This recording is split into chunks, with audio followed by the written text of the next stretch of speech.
তো এক ভাই কমেন্ট করছে মালয়েশিয়াতে গার্মেন্টসের কাজের কেমন বেতন হবে। আসলে আমি মালয়েশিয়াতে 6 বছর আছি, এর মধ্যে 1 বছর আমিও নিজেও গার্মেন্টসের কাজ করছি।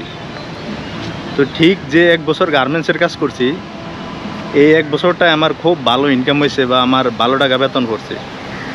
তো আসেন এটা কেমনে হয়েছে। আসলে যখন করোনা চলে গেছিল, দেখা গেছে করোনার ভিতরে অনেক বাংলাদেশি ভাই আছে দেশে চলে গেছে, নতুন কর্মী সংকট দেখা যাচ্ছিল মালয়েশিয়াতে। তখন মালয়েশিয়াতে বেতন অনেক বাইরে গেছিল। আমি ঠিক ওই সময়টাতে গার্মেন্টসের কাজে গেছিলাম। তখন গার্মেন্টসের প্রোডাকশনও ভালো ছিল, তাই দেখা গেছে 1200 টাকা বেসিক থাকাতে ওভারটাইম সহ 2000-2500 টাকাও চলে আসতো। এমন অনেক ওভারটাইম হইতো। কিন্তু দেখা গেছে এর কিছুদিন পরেই যারা ওখানে কাজ করতো, আমরা চলে আসছি, আমরাও বৈধ ছিলাম, আমাদেরকে বাইর করে দিয়েছিল।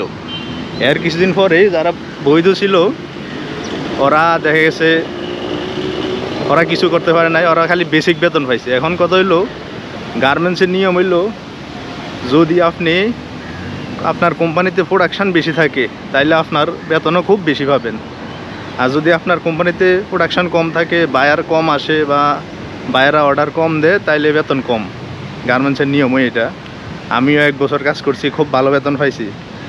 তবে গার্মেন্টসে কাজ করলে হয়তো কিছুটা সময় ডাউন থাকে, অনেক সময় আবার কোম্পানি এক সময় ভালো হয়ে যায়, বা কোম্পানিতে কাজ আসলে ভালো বেতন পাইতে পারেন, ভালো কাজ করতে পারেন।